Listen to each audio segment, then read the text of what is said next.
From our featured classic album of the day, The Pleasure Principle, that was Engineers. You know, I do like that little electro effect, which sounds like the death ray from War of the Worlds. Yeah. Do you know what I mean? Do you know what I mean? I realise we are doing this interview upside down as well, because that comes at the end of the record. But welcome, Gary Numan. How are you? I'm very well. The only artist to have so far appeared on classic albums twice. Oh, really? What an honour. Oh, thank you very much. Which makes me think, actually, did you, in your early days, in your youth, at the start of your career, did you win any awards?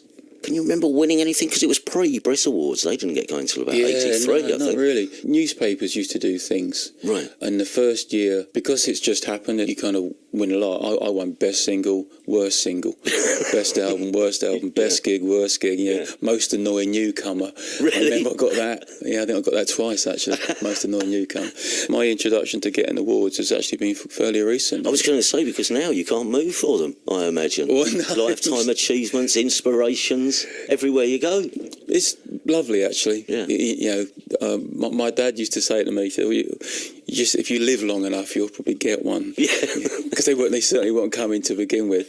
I mean, it's sort of slightly ironic, back then when, I was having number one album after number one album and didn't get anything. Yeah. And now it's, I think I've had one top 20 album in the last 30 years or something. But I think the effect of what I did is felt now. And is there a place where you keep all these awards? Is there a mantelpiece which is bowing in the middle under the weight of these awards? Where do you put them? No, not really.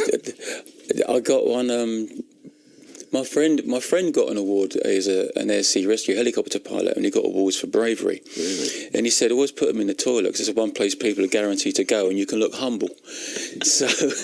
So I might do that. I might put them in the toilet. You know what? I used to have my one Enemy Award for best radio show in the loo. As it goes. You're quite right. That's the place to put it. Anyway, it's lovely to see you. Last time we did this, we spoke about replicas, and at some point, as I said, at some point we should reconvene for the Pleasure Principle. And this has been the interesting thing about researching this, because I didn't realise the timeline of this is really strange, isn't it? Because this, if I'm right, you're starting to work on this album even before the previous one has been a hit. Yeah. I did 3 albums in 12 months. Yeah. From beginning to end. So could you imagine bands doing that now? You have a hit, you're off on tour for about 3 years. Yeah. The idea of doing so much work. Touring itself didn't kick in until the end of 79 when Pleasure Principle came out. Right. And I just did the lot, Yeah. But then I did one album a year for the next 10, 15, maybe even 20 years, I'm not sure. But it was just churning them out, So this was a strange thing, though, because as you... had you started recording Pleasure Principle, or were you just writing it while Our Friends Electric is suddenly motoring up the charts? No, it was written. I have a very vivid memory. We'd just been to a studio to record the demos for Pleasure Principle in a place at the back of the Strand. Yeah. And I was walking back to my car, and I heard Our Friends Electric coming out of a window. I looked up, and there was a flat, and the curtain was drawn, but I could see the silhouette of a woman. She was doing her ironing, but she was doing it to Our Friends Electric. I think it was on the radio, I'm not sure whether she was just playing a record, but I'd never heard that before. So I stood up there for the whole thing, not listening to myself, but just relishing the moment, And so, I've often wondered, there's this woman up there doing her ironing, and I'm listening to me, and I'm standing outside like a weird stalker, listening to it, sort of 1 o'clock in the morning, whatever it was, I don't remember. But I know because of that the songs were all written when Our Friends Electric went to number one from the previous albums. This is a really interesting take then. This gives us various angles, because some bands would naturally react to the success of having a number one single. You're not reacting to that because you haven't had the number one single. No. You're just naturally making the third album. Yeah, I was excited just being in a band and having a record deal. I felt like I'd made it just getting a record deal. Yeah. And then obviously discovering electronic music and getting into that, and that just felt like the world opened up to me. So every waking moment, that's all I did. I just wrote songs. I couldn't do much experimenting with a synthesizer because I couldn't afford to buy one. So we would only rent them when we were in the studio. So I wrote everything on piano. Well, guitar actually initially, but then I moved on to piano fairly quickly. So the songs are all written on piano at home. I lived with my mum and dad at that time. And then we would get to the studio. We'd only have, I think the first album was 3 or 4 days. I think Replicas was 5. And Pleasure Principle was a marathon. I can't remember now if it was 7 days or 14. It might have been 14. Really? Which seemed like a lifetime. You could just lay back and take your time. That included the mixing as well. Nowadays you take a month just to mix them. So it was very, very different. It was such an amazing period for me, and everything about it was so exciting. And you felt as if, you really did feel as if the world was just there waiting. It was an amazing time, and I loved it. Because that's the other thing, you see, without the success which brings, a bit of cash into the band, there am I imagining, you've gone into to make Pleasure Principle with a load of new toys, a load of new synths, but no, you're just getting them for a week at a time. Where'd you go? Money doesn't come for ages. I've been famous for a year. Before any money came in. I used to go out the top of the pops, and my dad used to borrow my dad's car. Really? Yeah, go out the top of the pops. And people think you've got loads of money. But you haven't. No, it takes ages for that to drift in. Still borrowing the odd fiver here and there. Hang on a second, you're number one. Yeah. You are, you're number one. You're one of the biggest rock stars in the world all of a sudden, and you got no money. Still got the same tatty clothes you had before. When you started this, did the writing of the songs for Replicas and this album, did they cross over? Was there songs that had been left over? Or was this very much a start of, right, this is I'm going to make an album with no guitars on it, I'm going to start from scratch? The decision not to have guitars was a reaction to the press. So that was something that came along once we'd done the demos, as far as I'm aware, because the reaction to Replicas was quite hostile, it being considered an electronic album. The weird thing is, half of it doesn't have keyboards on it at all. It's actually a guitar-based rock album, at least half of it. So it's not really a very good introduction. They talk about Replicas as being the album that started this whole electronic thing, because Our Friends Electric came from it, and Down in the Park and those songs. But it's only half electronic, really. Pleasure Principle was the first purely electronic album that I made, and that was a reaction to the hostile press that Replicas got. So I couldn't have had that desire to want to do it all electronic when I actually made Replicas, when Replicas came out, because there hadn't been that hostility then. So I must have written it with the intention of putting guitars on it, and then seeing all the horrible things that people were saying about electronic music, about it not being real and all that ignorance actually that people were saying at the time. So I decided I was going to prove a point and not have any guitars on the next one. But I must have done that post demo. So it might be, I've got a terrible memory for this, but it might be that there's demos somewhere of Pleasure Principle songs that have got guitars. We'll come back to that in just a second. It's Gary Numan and Pleasure Principle, our classic album of the day, and here's another track from it, and this is Films.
From The Pleasure Principle, Gary Numan, that was Films. Again, you see, that's an example of how dynamic the bass and drums can be on a track, really, because they propel that track. There was a period, I'm told, when that was the most sampled drum beat in hip-hop, I think it was, Really? So I was told. Yeah, because this is a weird thing, having gone back and read around this album.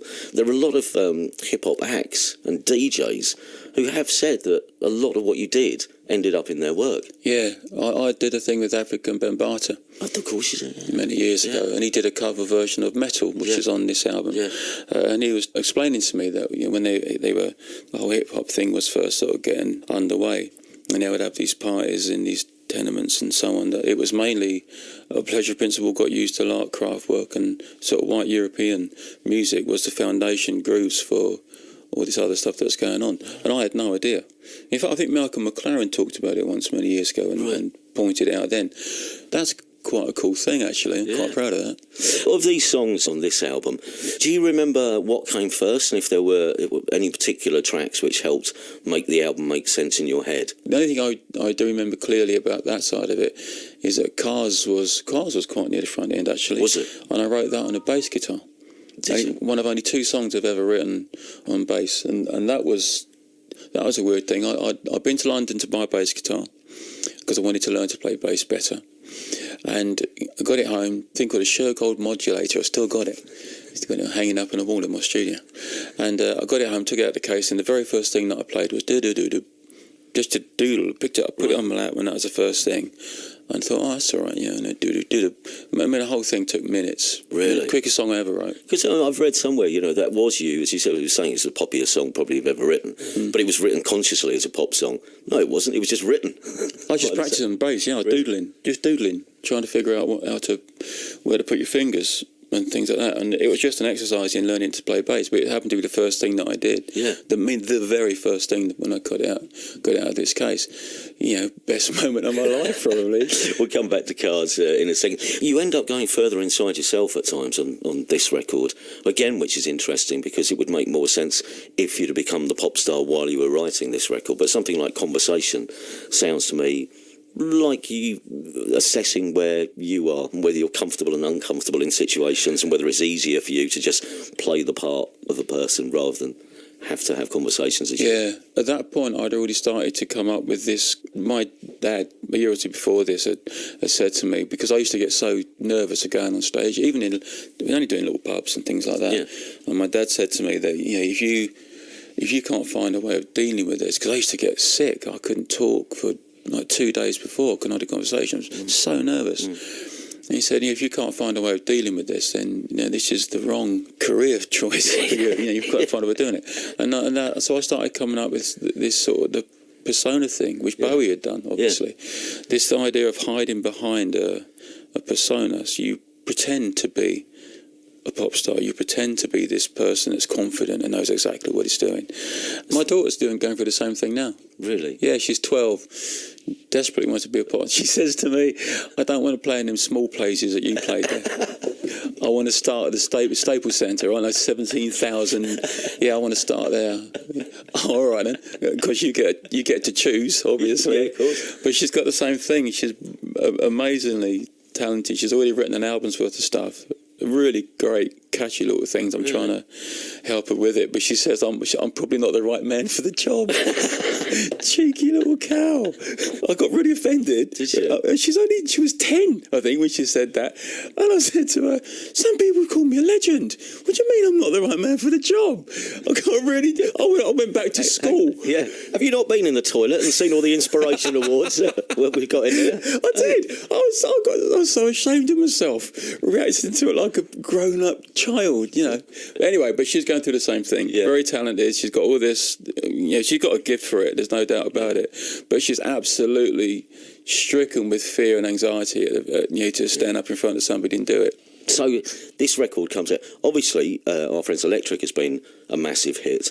But what follows, though, takes you all over the world, because Cars becomes this immense hit, doesn't it? I mean, as a single goes. Even then, were you thinking, crikey, this is all going so fast now? Because having thought about it for a while, everything happens within 4 months, I suppose. Yeah. There's barely 4 months between Our Friends Electric and Pleasure Principle being released. Yeah, it's pretty quick. Like that. Well, Our Friends Electric went from nowhere to number one, I think, in 2 or 3 weeks.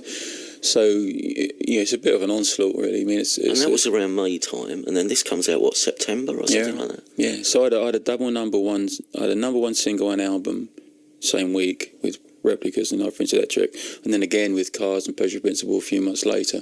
So it was quite a change. Did you at any point think, I'm taking this music, I'm now taking it to a level which even some of my previous heroes haven't got to? I mean, you were bigger in the States, so Kraftwerk didn't cross into the States like you did.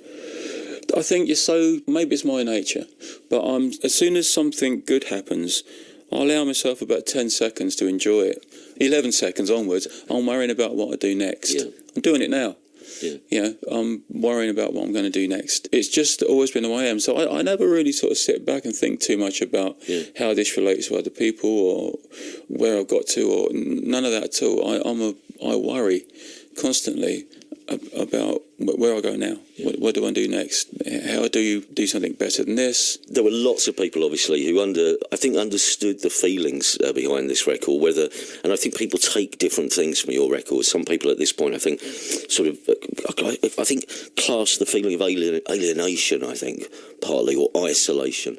And obviously the music was something which no one else was doing, which is a point made in some of the reviews. Do you remember any of the reviews that you had at the time? I remember they're pretty unpleasant, yeah. See, the only one which I dug out and read, do you know who reviewed your album for the NME? Do you know who reviewed it for the NME? No. Danny Baker. Did he? Danny Baker. Yeah, Danny Baker, who does a very good job at the start of basically he stands up for you and says, look, you can be as snobby as you like about Kraftwerk and people having said, they invented this music. Gary Numan has now taken it to another level. There you go. Right. He's not so complimentary about some of the lyrics. But this going back to what we're talking about, inspirations. Trent Reznor obviously has talked very highly of this record, hasn't he? And they covered, Nine Inch Nails covered Metal, didn't they? Yeah. Another cover version of Metal. Yeah. It seems to be one of those records that a lot of people have taken inspiration from. So it seems, yeah. There's been lots of cover versions, lots of samples, people mention it. Cars, for example, it is as busy now as it was the day it came out. More so, in fact. It's used on adverts, it's covered, it's sampled, constantly. But the album as a whole is being used all the time, and it's 36 years old now? It's just a third. Lucky you were a bit ahead of the game, isn't it? Otherwise, this is right dated. The Pleasure Principle from Gary Numan. Obviously, I was just about to say, Gary, it's always a pleasure. That could be construed as a pun, couldn't it? I apologise. I did read somewhere there may be new material next year. Is that on the cards? Yeah. I go back to America in 3 days, and then on the next Monday I start on the next one, and I hope to have it ready. Well, we'll have it ready by October 2016, and then we go into a 2-year touring cycle. And have you got any ideas? No, not at all. Because I'm going to do this campaign for it. People get an album as a shrink-wrap finished piece of product, but they have no real idea of what it took to make it. And so I want to bring them in. So I'm going to film all of it.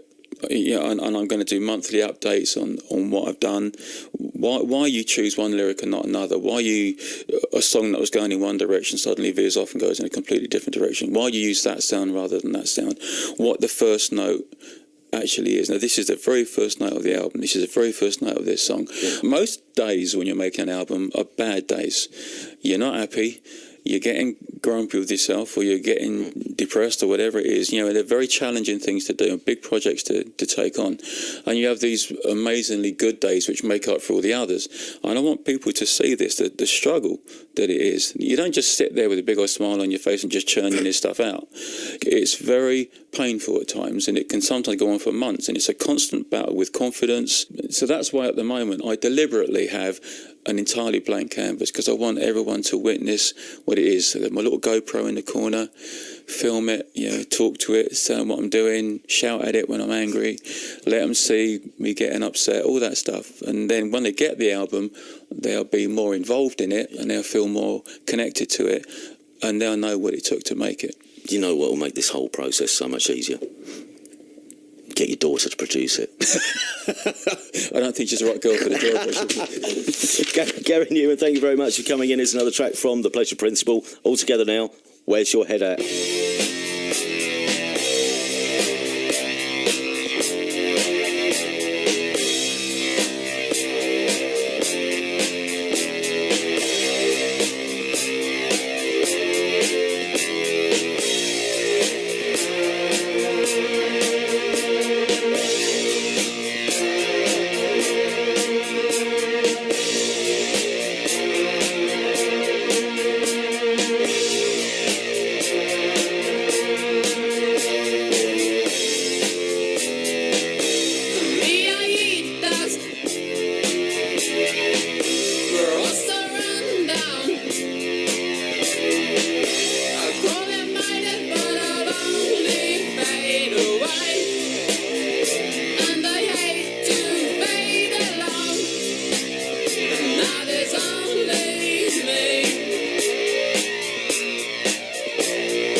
some tweets about this evening's interview with Gary Numan. Finishing off with that track. Yes, that's where them Basement Jack boys got that riff from, for Where's Your Head At. It's from our featured album today, our classic album of the day, The Pleasure Principle, from Gary Numan. That track, M.E. And yes, thank you once again to Gary. As I say, the only person who's done the classic album of the day, think twice now, and who knows, we may have to do Telecon at some point as well. But thank you very much to Gary, and we'll be back after this news.